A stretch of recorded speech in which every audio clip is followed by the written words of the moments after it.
Hello friends, welcome to Prohub YouTube channel. Day 33 का हम second question देखेंगे, यानी लीनियर अलजेब्रा का सेकंड क्वेश्चन देखेंगे। और लीनियर अलजेब्रा का जो फर्स्ट क्वेश्चन है, ओके, वो आप लोग प्रीवियस वीडियो में देखेंगे।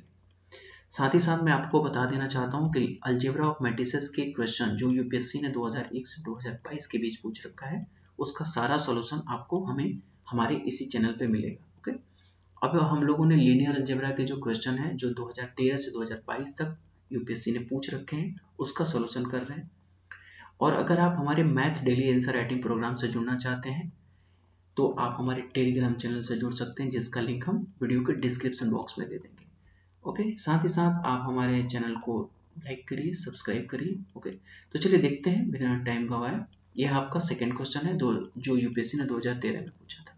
ठीक है, देखते हैं। Correct, let we be the an n dimensional vector space and t such that v to v, okay, be an invertible, okay, correct, invertible. अब हम देखते हैं कि इन्वर्टिबल का मतलब क्या होता है।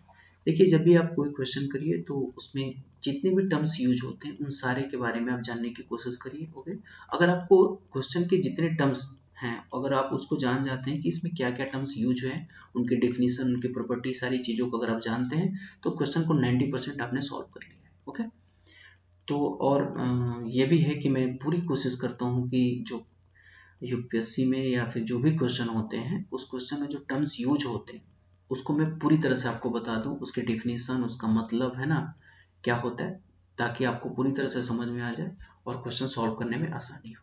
अब देखते हैं इन्वर्टिबल का मतलब क्या होता है। देखिए, इन्वर्टिबल का मतलब अगर आप फंक्शन में समझें तो अगर कहते हैं कि कोई फंक्शन f है और function f is a invertible, it means function f is a one one and unto. इसी तरीके से ट्रांसफॉर्मेशन में भी बात होती है। ट्रांसफॉर्मेशन बस फंक्शन का एक पार्ट ही होता है ना। ओके, तो देखिए यहाँ पे कह रहा है कि v तो हमारे पास पहले नंबर तो एक वेक्टर स्पेस है, वेक्टर स्पेस है v, और n डायमेंशनल वेक्टर स्पेस है, n डायमेंशनल वेक्टर स्पेस है। ओके, अगर देखें तो उसमें ये कह रहा है कि जो ट्रांसफॉर्मेशन यूज हो रहा है यानी v टू v हो रहा है, और ये t यानी t जो है ट्रांसफॉर्मेशन इज इन्वर्टिबल। अगर t इन्वर्टिबल है, t इन्वर्टिबल यानी t such that v to v, it means t is a one one and n2, यानी t inverse such that v to v। Okay, इधर से अगर इधर की तरफ करें, इधर से इधर है यानी t इनवर्स है, तो वन वन n2 है, वन वन n2 दोनों हो गए, यानी इन्वर्टिबल का मतलब ये हो गया कि invertible linear operator it means the one one and n2।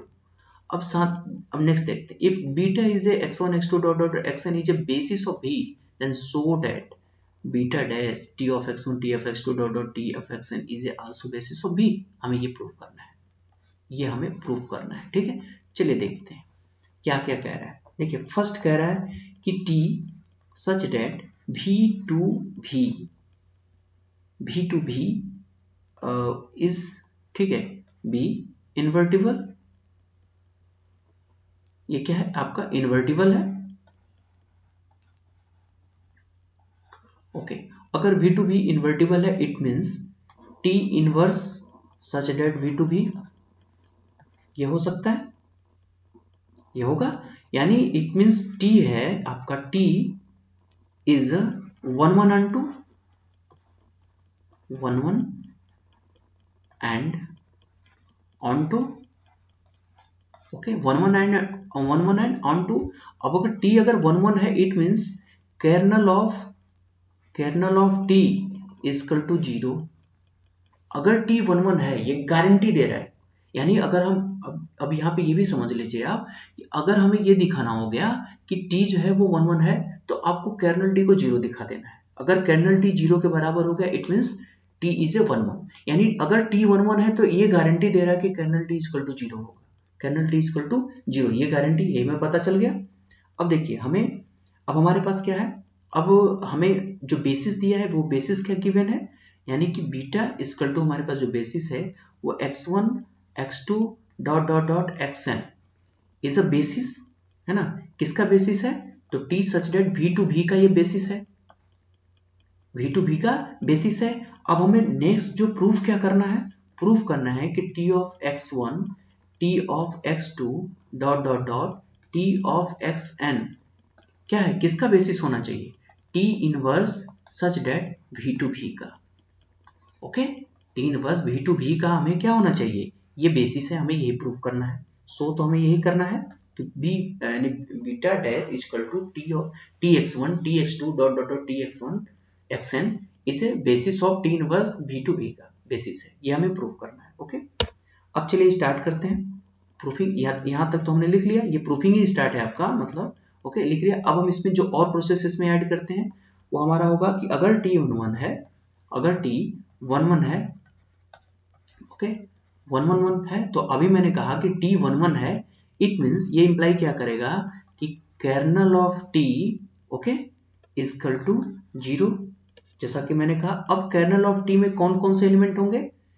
ये 11 है क्योंकि t such that v to v का है एलिमेंट, यानी कर्नल t में कौन कौन से आपके बेसिस होंगे, यानी x1 x2 dot dot dot xn equal to क्या होंगे 0, तो दिस इंप्लाइज डेट होंगे कर्नल t में तो ये सारे बेसिस होंगे, तो सारे बेसिस 0 के बराबर होंगे। It means x1 plus x2 plus dot dot dot plus xn equal to क्या होंगे 0। अब हम लीनियर ट्रांसफॉर्मेशन अप्लाई कर सकते हैं।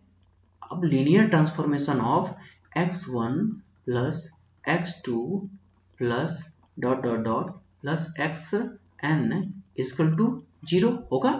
दिस इम्प्लाइड लीनियर ट्रांसफॉर्मेशन को हम इसमें ले जा सकते हैं, यानी t मैंने दोनों साइड, आप ऐसे भी कर सकते हैं कि हमने t का दोनों साइड मल्टीप्लाई कर दिया। इस इक्वेशन फर्स्ट में मैंने t से क्या कर दिया, मल्टीप्लाई कर दिया वो दोनों साइड, तो ये हो जाएगा। अब मैं t को अंदर ले जाऊंगा, t of x1 plus t of x2 plus dot dot dot plus t of xn equal to 0 होगा, ये हो जाएगा 0। अच्छा, ये अगर ये 0 हो गया, अब नेक्स्ट देखिए कितना मजेदार आता है इक्वेशन आपका, यानी t of x1 plus t of x2 plus dot dot dot plus t of xn equal to 0 हो गया। तो इसे मैं ऐसे लिख सकता हूं कि t of x1 plus t of x2 plus dot dot dot plus t of xn equal to kernel of t। लिख सकता हूं कि नहीं, क्योंकि 0 है तो 0 कर्नल के बराबर होगा, कर्नल t इक्वल टू 0 या 0 इक्वल टू कर्नल t बराबर हो गया। इट मींस अब देखिए कितना है, यानी t of x1 t of x2 t of x3 dot dot dot t of xn, this is belong to kernel of क्या t, हो गया कि नहीं। अब देखिए मैंने ये दिखा दिया कि t of x1 t of x2 dot dot dot t of xn क्या है, कहां से बिलोंग करने हैं, कर्नल t से बिलोंग करें। अब जरा देखो यहाँ पे देखिए, ये t such that v to v है, ये क्या था, कर्नल t से था, ओके। अब t inverse such that v to v, ये भी तो बिलोंग करेगा कर्नल t से, होगा कि नहीं। बिलोंग इन द सेंस मतलब ये यहां से है, इसे अब मैंने उल्टा लिख दिया, ओके। इसे आप ऐसे लिखिए, ये this term is belong to this होगा, क्योंकि t इन्वर्टिबल है तो ऐसे लिखा जा सकता है, तो t इन्वर्टिबल का कर्नल t है तो इनवर्स का भी तो कर्नल t इसी से होगा। यानी अब हम यहाँ पे क्या लिख सकते हैं, इसका पूरा यूज करूंगा मैं, ये जो हमने टर्म्स लिखे हैं इसका मैं यूज करूंगा, तो मैं इसे ऐसे लिख सकता हूं कि t ऑफ x1 एक मिनट है ना, t of x2 dot dot dot t of xn, okay, belong to kernel of t inverse, ऐसे लिख सकते हैं। आप एक चीज और यहां कर लीजिएगा, इसे t इनवर्स लिख दीजिए, कोई दिक्कत, कोई फर्क नहीं पड़ता, क्योंकि ये दोनों ही, यानी आप यहां पे देखेंगे तो कर्नल t ऑलरेडी इक्वल होगा कर्नल किसके, t इनवर्स के, क्योंकि t is A invertible, okay, दोनों ही बराबर हैं, तो कर्नल t इनवर्स दोनों ही एक दूसरे के इक्वल है। तो इसी का यूज करते हुए मैंने यहां लिखा आपका, सॉरी जी, ये लिख सकता हूं इनवर्स, यानी tx2 डॉट डॉट डॉट, ये कहां से बिलोंग करेगा, कर्नल ऑफ t इनवर्स, है ना, यानी कर्नल टी इनवर्स अगर ये बिलोंग कर गया, it means T X one T X two dot dot dot T X N ये कहाँ चला गया, T such that sorry T inverse v to v में चला गया, हो गया। यानी v टू v में चला गया तो ये किसका एलिमेंट है, ये सारा का सारा किसका एलिमेंट है, आपका कर्नल ऑफ टी इनवर्स का एलिमेंट हो गया। जैसे ये कर्नल ऑफ टी इनवर्स का एलिमेंट हुआ, इट मीन्स यानी T X one T X two dot dot dot T X N क्या हो गया, ये भी ऑलरेडी कहाँ चला गया, आपका T such that v to v में चला गया, है ना, क्योंकि ये भी तो ऑलरेडी किसके बराबर है, कर्नल ऑफ टी के इक्वल है, हो गया। यानी ये ऑलरेडी क्या हो जाएगा, ये T X one T X two already ये किसके बेसिस हो जाएंगे, किसके, भी के, हो गया। यानी ये ऑलरेडी आपके बेसिस हो गए भी के। मैंने पहले इसको दिखाया कि ये इनवर्स में चला गया, फिर इनवर्स ऑलरेडी कर्नल टी के बराबर है, तो ये T of X one T of X two already कहाँ चले गए, बेसिस भी में चले गए, ठीक है। यानी ये ऑलरेडी भी के बेसिस बन गए, ओके। थोड़ा सा चीजें हैं, हालांकि कुछ है नहीं, अगर आप ध्यान से देखेंगे तो आपको समझ में आ जाएगा, अगर नहीं है तो फिर आप इसे कमेंट करके बताइए, ठीक है। मैंने अपनी तरफ से पूरी कोशिश की आपको समझाने की, तो चलिए ठीक है। इसे आप लोग वीडियो को एक दो बार अगर देखेंगे तो आपको समझ में आ जाएगा, और साथ ही साथ जो भी चीज़ें आप देखिए उसको राइट डाउन करते जाइए, ओके। आई होप कि आपको समझ में आया होगा। Thank you for watching.